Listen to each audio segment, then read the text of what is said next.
நஹ்மதுஹு வ நுஸல்லி அலா ரசூலிஹில் கரீம். அல்லாஹு ஜல்ல ஷான்ஹு தாலாவின் மகத்தான பேரருள். அல்லாஹ் நமக்கு இந்த மாபெரும் ரமலானை தந்தான். அல்லாஹ் அமல் செய்யக்கூடிய வாய்ப்பையும் நேரத்தையும் சூழ்நிலையும் ஏற்படுத்தி தந்தான். அல்ஹம்துலில்லாஹ் அல்ஹம்துலில்லாஹி ஹம்தன் கஸீரன் தய்யிபன் முபாரக்கன் ஃபீ. அன்பிற்குரியவர்களே, இன்னும் சில மணி நேரங்களில் இந்த ரமலான் நம்மை விட்டு பிரிய இருக்கக்கூடிய இந்த தருணத்தில் சில முக்கியமான இறுதிக்கட்ட அமல்கள்னு நம்ம சொல்லலாம். இந்த அமல்களை நம்ம இப்போ செய்யணும். இப்போ செஞ்சால் இன்ஷா அல்லாஹ் அல்லாஹ் அடுத்த ரமலானை நமக்கு நசீபாக்குவோம். அதில் மிக முக்கியமான விஷயம், நம்ம நினச்சி பார்க்கணும். நம்ம இந்த ரமலானை அடையலை, அல்லாஹ் அடைய வச்சான். நம்ம அமல் செய்யலை, அல்லாஹ் அமல் செய்ய வச்சான். அப்போ இந்த ரமலானை நம்ம எண்ணி பார்த்து அல்லாஹ்வுக்கு நம்ம ஷுக்கூர் செய்யணும். நம்ம முதல்ல செய்ய வேண்டியது அல்லாஹ்விடம் ஷுக்கூர். யா அல்லாஹ், நீ எனக்கு இந்த ரமலானை தந்த, இந்த ரமலானுக்காக நான் உனக்கு ஷுக்கூர் செய்கிறேன். நீ ஆஃபியத்தை தந்த, அந்த ஆஃபியத்துக்கு நான் ஷுக்கூர் செய்கிறேன். அமல்கள் செய்யக்கூடிய வாய்ப்பு, ஆர்வத்தை எல்லாம் தந்த. எத்தனையோ முஸ்லீம்கள் உலகத்தில் நோன்பு வச்சாங்க, ஆனால் எல்லாம் அமல் செஞ்சுட்டு போயிடல. அல்லாஹ் யாருக்கு நசீபு செய்திருந்தானோ அவர்கள் தான் அமல் செய்ய முடியும்.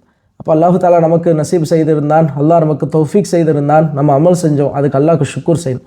ஷுக்கூர் செஞ்சால் அல்லாஹ் என்ன சொல்கிறான், இல்லை இன் ஷக்கர்த்தும், நீங்கள் எனக்கு ஷுக்கூர் செஞ்சீங்கன்னா லஸீதன்னக்கும், உங்களுக்கு நான் அதிகப்படுத்தி தருவேன். இந்த ரமலானுக்கு நம்ம அல்லாஹ் கிட்ட ஷுக்கூர் செஞ்சால் அல்லாஹ் அடுத்த ரமலானை இன்ஷா அல்லாஹ் நமக்கு கண்டிப்பாக தருவான். ஆனால் அல்லாஹ் சொன்ன ப்ராமிஸ் என்ன, நீங்கள் எனக்கு ஷுக்கூர் செய்யுங்க, நான் உங்களுக்கு கண்டிப்பாக அதிகப்படுத்தி தருவேன். அந்த அல்லாஹ்வினுடைய அந்த ப்ராமிஸ், அந்த சத்தியத்தின் அடிப்படையில் அல்லாஹ் கிட்ட நம்ம கேட்கணும். யா அல்லாஹ், நீ சொல்லியிருக்க ஷுக்கூர் செஞ்சால் நீ தருவேன்னு சொல்லியிருக்க ரப்பே. நாங்கள் இந்த ரமலானுக்காக உங்ககிட்ட ஷுக்கூர் செய்கிறோம். இந்த ரமலானை எங்கள் வாழ்க்கையில் கடைசி ரமலானை ஆக்கிடாத. இனி வரக்கூடிய இந்த ஒரு வருஷம் ஹயாத்து மௌத்து இருக்கு ரப்பே, எங்களுக்கு ஆஃபியத்தை கொடு, நீண்ட ஹயாத்தை கொடு, இன்னொரு ரமலானை கொடு என்று ரமலானில் நம்ம துவா செய்யணும். ரமலானில் பெஸ்ட்டு துவாவை செய்யணும். அதில் பெஸ்ட்டு துவா என்ன தெரியுமா, அடுத்த ரமலானை கேட்பது. ரமலான் டு ரமலான் தான் நம்ம லைஃபே போயிட்டுருக்கணும். அதனால்தான் சாலிஹின்கள் ரமலான் போய்விட்டதென்றால் ரமலான் பிரிந்த வருத்தத்தில் 6 மாதமும் ரமலானை எதிர்பார்த்து அடுத்த 5 மாதமும் இருப்பார்கள் என்று எழுதப்பட்டிருக்கு. அந்தளவு ரமலானுடைய தொடர்பில் அவங்க இருந்திருக்காங்க. அப்போ இந்த நேரத்தில் அல்லாஹ்க்கு நம்ம ஷுக்கூர் செய்யணும், முதல் விஷயம். ரெண்டாவது, அல்லாஹ்விடம் நம்முடைய அமல்கள் ஏற்றுக்கொள்ளப்படுவதற்கு நம்ம துவா செய்யணும். நேற்று நம்ம பார்த்த மாதிரி அல்லாஹ் கிட்ட ரப்பனா தகப்பல் மின்னா இன்னக அன்த ஸமீஉல் அலீம். ரப்பே, எங்களுடைய அமல்கள், எங்களுடைய நோன்பு, எங்களுடைய குர்ஆன் திலாவத், சதக்கா, இது எல்லாத்தையும் எனக்கு கபூல் செய் ரப்பே என்று அல்லாஹ்விடம் நாம் மனமுருகி கேட்க வேண்டும்.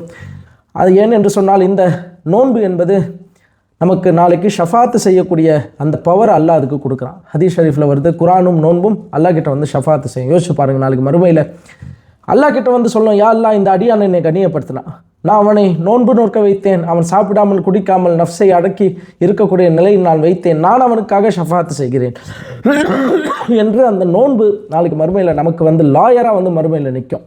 அதனால தான் உலமாக்கள் எழுதுகிறாங்க, அதே நோன்பு நமக்கு எதிராகவும் சாட்சி சொல்லும், அதை நான் கண்ணிய குறைவாக நடத்தியிருந்தால். அப்போ நம்ம இந்த டைமில் என்ன செய்யணும், நம்முடைய இந்த நோன்பிலே நாம் செய்த தவறுகளுக்காகவும் அல்லாஹ் கிட்ட இஸ்திக்ஃபார் செய்யணும். ரப்பே, நான் தெரியாமல் பாவம் செஞ்சுருக்கலாம், எப்படி அமல்கள் செய்யணுமோ அந்தளவு அமல்கள் செய்யாமல் இருந்திருக்கலாம். நோன்பை எப்படி ஸல்லல்லாஹு அலைஹி வஸல்லம் அவர்களும் சஹாபாக்களும் நல்லடியார்களும் கண்ணியப்படுத்தினார்களோ அது போன்று கண்ணியப்படுத்தாமல் நான் இருந்திருக்கலாம். அதுக்காக அல்லாஹ் கிட்ட நம்ம இஸ்திக்ஃபார் செய்யணும். முதல்ல ஷுக்கூர் செய்யணும். அதே மாதிரி ரெண்டாவது, நம்ம அமல்கள் அல்லாஹ் கபூல் செய்கிறதுக்காக துவா செய்யணும். அப்புறம் இஸ்திக்ஃபார் செய்யணும். அந்த இஸ்திக்ஃபாரோடு சேர்த்து வரக்கூடிய விஷயம்தான் ஜகாத்துல் ஃபித்ர். அந்த ஃபித்ருடைய ஜகாத்துல் ஃபித்ர், ஃபித்ரியா காசு நம்ம சொல்லுவோமா இல்லையா, அந்த காசு உங்களுடைய மஹல்லால் என்ன நிர்ணயிக்கப்பட்டிருக்கோ அந்தந்த நாடுகளில் அந்த காசை ஈதுடைய தொழுகைக்கு முன்னால் அந்த பணத்தை நீங்கள் கொடுத்துடணும். ரமலானுக்கு ஒரு நாளைக்கு முன்னாடியும் கொடுக்கலாம். அப்போ ஈதுடைய தொழுகைக்கு முன்னால் அந்த கடமையை நாம் நிறைவேற்றி விட வேண்டும். ஸல்லல்லாஹு அலைஹி வஸல்லம் சொன்னாங்க, நாம் நோன்பிலே நமக்கு ஏற்பட்ட தவறுகளுக்கெல்லாம் கஃபாராவாக அது இருக்குது. அல்லாஹ் அதை கொண்டு மன்னிச்சிடுறான். நோம்பில் நிறைய தவறு செஞ்சுருப்போம், அந்த தவறுகள் அந்த ஒரு சதக்காவை கொண்டு அல்லாஹ் மன்னிக்கிறான். அந்த சதக்கா எல்லாமேலேயும் கடமை. பணக்காரர் ஏழை என்று பாகுபாடு இன்றி எல்லா மனித முஸ்லிம்கள் மீதும் அந்த ஜகாத்துல் ஃபித்ர் கடமை. எந்த அளவுக்கு என்றால், அன்று பிறந்த குழந்தை மீதும் அது கடமை. ஆனால் குடும்பத்தில் இருக்கக்கூடிய குடும்பத் தலைவர்கள் அவங்க வீட்டில் எத்தனை பேர் இருக்காங்கன்னு கால்குலேட் பண்ணி அந்த ஜகாத்துல் ஃபித்ரை தொழுகைக்கு முன்னால் கொடுத்து விட வேண்டும். தொழுகைக்கு பின்னால் கொடுப்பது அனுமதிக்கப்பட்டதில்லை. அதுக்கப்புறம் கொடுத்தா ஜகாத்துல் ஃபித்ராக ஏற்றுக்கொள்ளப்படாது, அது சாதாரண சதக்காவாகத்தான் ஏற்றுக்கொள்ளப்படும். அதே போன்று இந்த ரமலானில் நம்ம செய்த அமல்களில் இந்த ரமலானோடு அந்த அமல் போயிடக்கூடாது.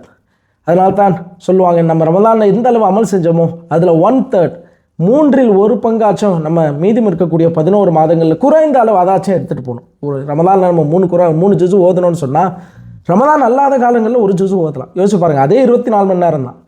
ஆஃபீஸ்லாம் இருந்துச்சு, வேலைகள் இருந்துச்சு, குடும்ப வேலைகள் இருந்துச்சு, எல்லாமே இருந்துச்சு ரமலானில். ரமதான் அல்லாத காலத்துலையும் அதே டைம் தான் இருக்க போகுது. ஆனால் அந்த டைமில் ஏன் நம்மளால் ஓத முடியாது? முழுமையாக இல்லை, 3 ஜுசு ஓத முடியும் இந்த ரமதான் காலங்களில். ரமதான் அல்லாத காலங்களில் நம்ம 1 ஜுசு ஓதலாம். 20 ரக்காத்து தராவி தொழுத நாம் சுன்னத்தான தொழுகைகள் ஒரு 8 ரக்காத்து மற்ற காலங்களில், நோன்பு அல்லாத காலங்களில் நம்ம தொழுகலாம். ஜகாத்துகள் சதக்காக்கள் வாரி கொடுத்த நாம் அதில் ஓரளவு 3/1 பங்கு தொகையை எடுத்து நாம் ஜக்காத்துக்கு சதக்காவாக மற்ற மாதங்களில் நாம் செலவு செய்யலாம். எனவே எந்த அமல்களையெல்லாம் நம்ம செஞ்சோமோ அந்த அமல்களை அப்படியே ரமதானோடு விட்டுடாமல் அந்த ரமதானுக்கு பின்னாலும் அதை தொடரணும். அதனால தான் ஸல்லல்லாஹு அலைஹி வஸல்லம் ரமதானுக்கு பின்னால் ஷவ்வால் நோன்பை பற்றி சொன்னாங்க. யார் எந்த ஒரு மனிதர் ரமதானுடைய காலங்களில் யோசிச்சு பாருங்கள், 30 நாள் நோன்பு வச்சு இப்போ தான் ரெஸ்ட் எடுக்க போகிறார்.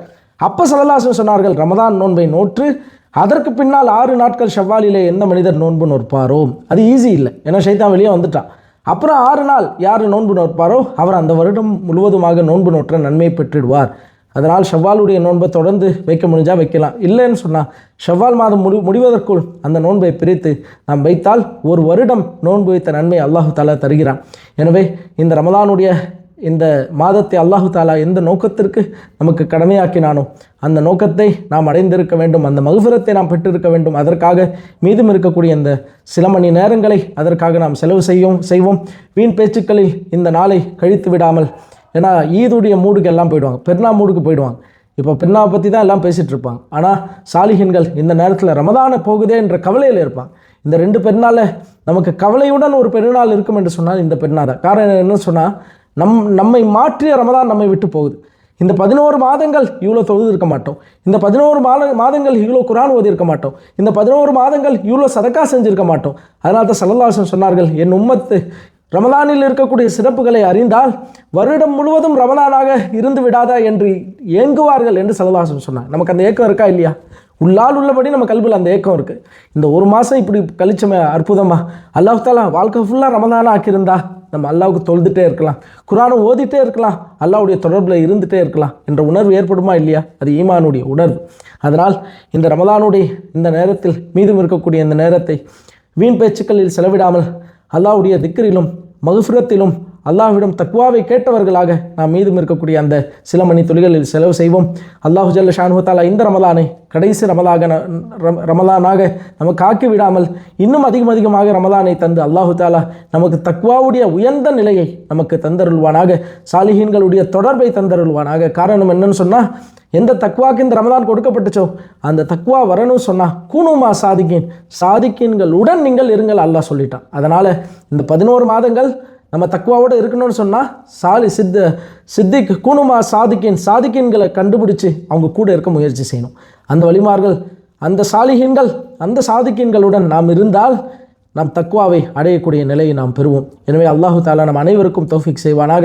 வீடியோவை பார்த்து கொண்டு இருக்கக்கூடிய உங்கள் அனைவருக்கும் ஈத் முபாரக். தகப்பல் மின்னா வ மின்கும். அல்லாஹு தாலா உங்களுடைய அமல்களையும் நாம் செய்த அமல்களையும் அல்லாஹு தாலா ஏற்றுக்கொள்வானாக.